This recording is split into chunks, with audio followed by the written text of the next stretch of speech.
안녕하세요, 픽셀입니다. 아이폰 13이 9월 15일 공개되었는데요. 예상대로 12S에 가까운 마이너한 변화를 보였기 때문에 차세대 아이폰 14에 대한 관심과 기대가 매우 높은 것 같습니다. 코드네임 D85X로 명명된 아이폰 14는 하드웨어의 대대적인 재설계를 통하여 아이폰 13과 많은 것이 달라질 전망인데요.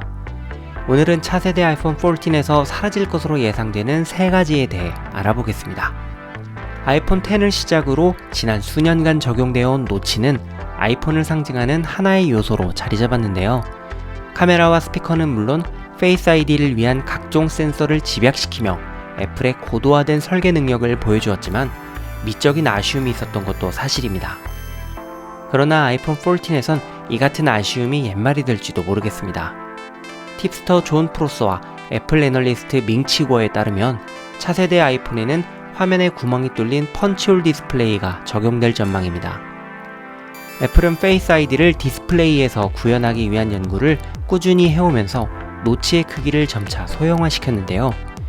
펀치홀 형태의 페이스 아이디는 비록 과도기적인 형태이지만 기존의 노치보다 더 넓은 화면을 사용할 수 있을 것으로 기대가 됩니다. 다만 단가와 마케팅적인 이유로 프로 라인업에만 제한적으로 적용할 것으로 보이며 노멀 라인업은 기존의 노치를 탑재할 것으로 예상됩니다. 2020년 아이폰 12 미니로 처음 등장한 미니 라인업이 아이폰 13 미니를 끝으로 역사 속으로 사라질 것으로 보입니다. 미니의 단종은 판매량 부진과 무관하지 않은데요. 미국의 시장 조사 기관인 카운터포인트에 따르면 아이폰 12 미니는 아이폰 12 전체 판매량의 5% 수준으로 매우 낮은 비중을 차지했습니다.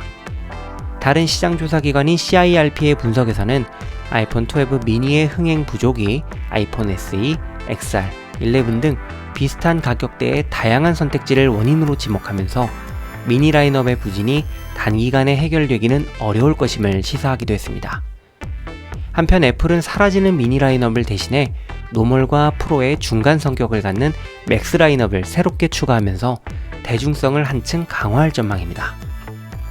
라이트닝 단자는 애플의 독자적인 전원통신 규격으로서 2012년부터 현재까지 아이폰에 쓰이고 있습니다.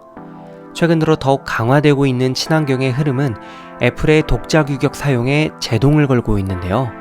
지난 9월 유럽연합은 소비자 편의 증진과 전자기기 폐기물 감소를 위해 모바일 기기 충전 방식을 USB-C 방식으로 통일할 것을 의무화하는 법안을 제안했습니다. 내년 중 관련 법안을 확정하고 1년간의 유예기간을 거친 2024년부터는 유럽연합 27개 회원국에 모두 적용되게 됩니다.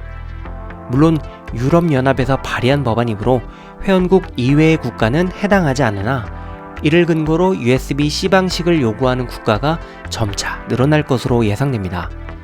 애플도 이 같은 흐름에 맞춰 2015년 맥북을 시작으로 2018년 아이패드 프로, 2021년 아이패드 미니에 이르기까지 USB-C 방식 적용을 확대하고 있기 때문에 아이폰도 이 같은 흐름을 따라갈 것으로 보입니다.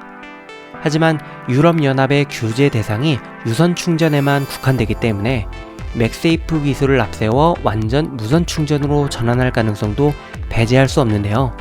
하지만 맥세이프는 최대 15W로 유선 충전 27W 대비 현저하게 느리므로 당분간 포트리스로 급격한 전환은 어려울 것으로 보입니다.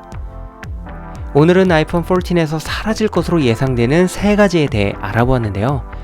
기술의 진보와 사회의 급격한 변화 속에서도 꿋꿋이 자신들이 추구하는 방향으로 나아가는 애플의 앞으로의 행보가 기대가 됩니다. 오늘 준비한 영상은 여기까지입니다. 저는 또 다른 IT 소식과 함께 다시 찾아오겠습니다. 감사합니다. 픽셀이었습니다.